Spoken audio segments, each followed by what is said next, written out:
સુરત પોલીસે હત્યા કેસના આરોપીને ઝડપી પાડ્યો। શૈલેન્દ્ર નામદેવ નામના શખ્સે હત્યા કરી હતી। વર્ષ 2010માં મૃતક મનોજ એક યુવતીને ભગાડી ગયો હતો, જેની અદાવત રાખી શૈલેન્દ્રએ ગુલાબ નામના શખ્સ સાથે મળી મનોજની ગળે ટૂંપો દઈને હત્યા કરી નાખી હતી।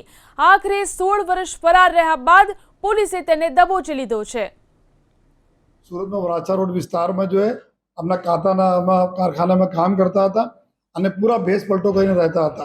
દરમિયાન अपने પીસીબીના जो એએસઆઈ સહદેવ વરવાભાઈ और हेड कांस्टेबल अशोक लूनी ने એવા ઇન્ફોર્મેશન મળી કે આપણા જો મર્ડરના સચિન પોલીસ એના મર્ડર હતા, જ્યાં કેનાલમાં મારીને બોડી ફેંકી દીધા હતા।